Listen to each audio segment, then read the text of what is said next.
আসসালামু আলাইকুম রহমতুল্লাহি বারকাতু। সম্মানিত ভিউয়ার্স, আজকে আসছিলাম মিঠামইন ইটনা অষ্টগ্রামের যে রাস্তাটি করা হয়েছে সাবেক অবৈধ সরকারের রাষ্ট্রপতি আব্দুল হামিদ। আমরা অনেকে অনেক সময় বলি এই রাস্তার কারণে আমাদের সিলেটে প্রচুর পরিমাণে পাহাড়ি ঢল নামার পরে সুনামগঞ্জ সহ আমাদের অর্থ এলাকা পানিতে প্লাবিত হয়। এই হচ্ছে আমাদের সুনামগঞ্জের হাওরের অংশটুকু। এই দিক থেকে পানি এসে এই দিকে, এই যে আপনার এই দিকে এসে পানিটা, এই দেখেন এখনো কত স্রোত, পানিটা যে নাইমা যাইতেছে। সিলেট থেকে সুনামগঞ্জে হাওরে যে পানিটা আসে, সেই পানিটা এইভাবেই আপনার ব্রিজের নিচ দিয়া পানিগুলা নেমে যায়।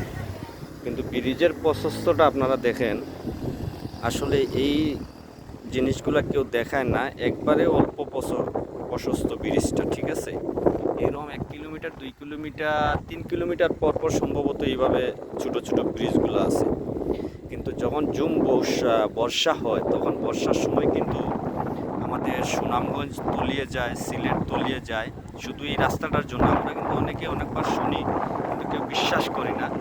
আজকে আমি নিজের চোখে এসে দেখলাম যে কী পরিমাণে এই দেখেন স্রোত, এখনও পানি নামতেছে, কিন্তু আমরা এটা কেউ বিশ্বাস করি না। বিভিন্নভাবে আমাদেরকে সিলেটবাসীকে বিভিন্ন সময় ওরা বোঝাচ্ছে, ঠিক আছে।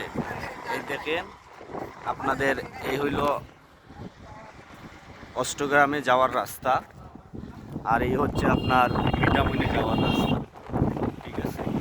এই দিক থেকে আপনার এই দিক থেকে পানিটা নামে, কি পরিমাণে স্রোত, এই দেখেন কি পরিমাণে স্পিডে পানিটা নামতেছে, ঠিক আছে। আমরা তো কেউ আসলে অনেক সময় আমরা অনেক কিছু বলি যে এই রাস্তার কারণে সিলেটে বন্যা হয় না বা সুনামগঞ্জে বন্যা হয় না।